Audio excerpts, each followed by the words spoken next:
There's a really poignant quote by Ruth Messenger, and it goes something like, "The difference between hearing and listening is actually paying attention." And I really think this perfectly sums up the challenges that we face with ADHD with having good conversations. And so in this video, I'm going to share with you the 3 tricks that I've been using that have really improved my ability to have conversations with ADHD. Hello and welcome back to my channel. I'm Wahid, a PhD student at Oxford University and a medical doctor in the UK's National Health Service. If you haven't watched my videos before, on this channel I like to talk about the strategies, frameworks and gadgets that I use to find focus, overcome procrastination and excel at university with ADHD. When I was diagnosed with ADHD in my first year of medical school, which feels like forever ago now, it forced me to really reflect on my life.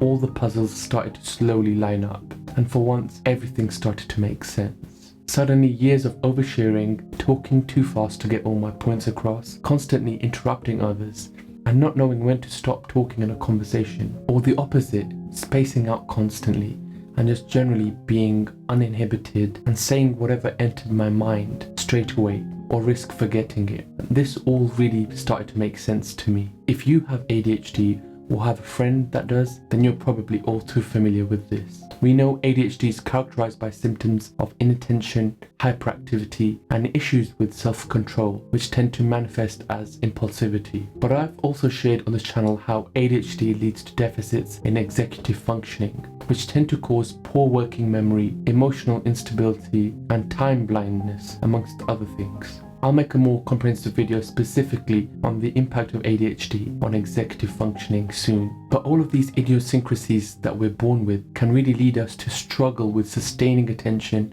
and focus in conversations, speaking out of turn, becoming bored easily, and make it pretty difficult for us to follow the flow of a conversation and end up losing our train of thought or forget conversational details. These difficulties undoubtedly have a very much hidden cost on our lives. It's why I find the impact of ADHD so fascinating. Many of the consequences of deficits in attention and hyperactivity impulsivity we can't even measure. Finding it harder to have meaningful conversations impacts our ability to get our point across clearly, develop meaningful relationships or network. It really affects our ability to potentially pass that exam or do well at that job interview or even get that promotion. It impacts our whole world. Self-awareness is the first step to overcome these challenges. It's very possible to develop approaches to help us communicate better with ADHD. And so in this video, I'm going to go through just that. I'm going to share with you the 3 tricks that I've implemented in my life that have really helped me have better conversations with ADHD. So keep watching and subscribe for more. Next week, I'll be going through the cool tricks that I use to remember people's names in conversations. So make sure you turn your notifications on. Let's get into it. So the first high yield tactic I want to talk about is practicing actively speaking slower. Most of the issues I have with conversations with my ADHD are because I have too many thoughts in my head and get too excited. So I end up speaking way too fast. It's why I tend to struggle with public speaking events. I have too much pressure to speak and often end up going on a long tangential monologue, or worse, lose my train of thought. On a fundamental level though, controlling your rate of speech is high yield because it relates to everything else.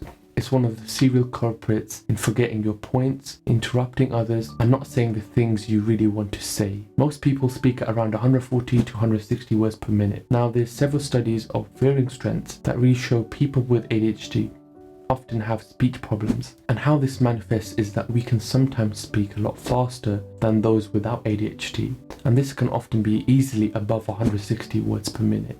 And the way I make sense of this is I see ADHD as an impairment in our sense of time and inner restlessness and a state of desynchronization that impairs our ability to match our thoughts with the motor action of speaking. On top of this natural inclination to speak faster with ADHD to keep up with our thoughts, we also tend to speak faster when we're super nervous or when we want to get that point across as quickly as possible. Or maybe because we don't feel our opinions are important. Counterintuitively though, having a fast speech rate doesn't actually mean we're getting across more information.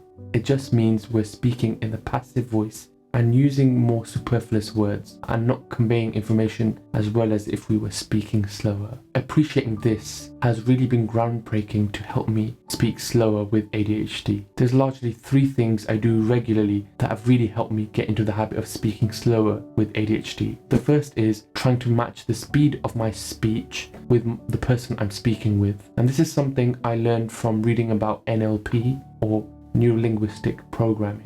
Now, I won't delve into this more, but it's an important principle to match the rate and rhythm of your speech with the person you're speaking with. The second thing I regularly practice is introducing pauses in between words and pausing frequently where I would otherwise have talked. This also works really well with controlling your breathing. When we speak, we tend to naturally breathe less. So I've actually got a deviated septum, so I struggle with this pretty often. But by introducing deliberate pauses, I'm able to manage my breathing and be more deliberate with my speech. The last and most important thing I've been doing is actively practicing speaking at 150 words per minute or slower. Since I've started producing regular content on YouTube, I've definitely seen a massive improvement in my speech rate. I have to actively focus on speaking slower so I can get across my points more effectively. Active and deliberate practice is what's needed to get into the habit of speaking slower. And it's so important because it relates to all the struggles we experience with conversing with ADHD. And this leads me on to my next point: cut out long monologues.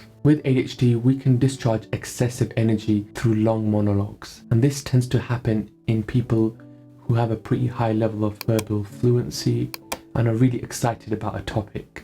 But it's also made worse by the fact that we're not great at inhibiting ourselves with ADHD. It's very important to totally avoid long monologues and turn them into dialogues. Conversations aren't a monopoly.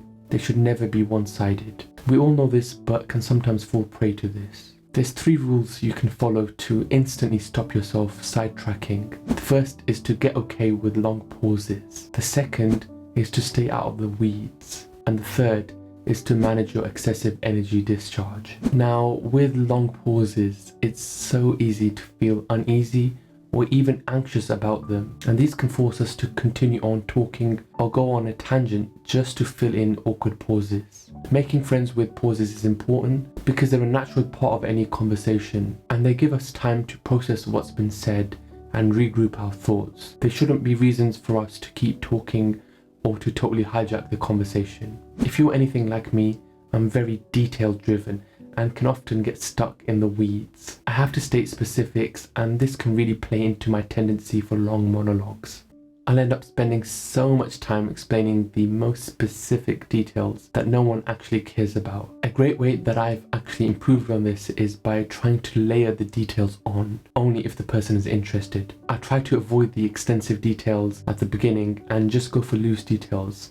But if the person really shows an interest and wants to learn more, then I can always layer on the details later on. This approach makes the conversation a lot more of a dialogue and more palatable. Now, in terms of my third point, excessive energy discharge, the inner restlessness we feel with our ADHD and managing our emotions relates heavily to our difficulties with executive functioning that can cause us to feel disinhibited. Generally, when I'm about to go on a long tangent, I can feel the excitement and I know when I'm about to do it. What's really helped me is to take some deep breaths in the moment and to try to echo how I'm feeling. By acknowledging my own feelings with the other person, I can really take control of my emotions and excitement better, as it stops me going on a never-ending spiel. Now, the last thing that I want to share with you that's really helped me have better conversations with ADHD is the wait now method. I have so many memories from high school of getting in trouble and ending up in detention for disrupting the classroom,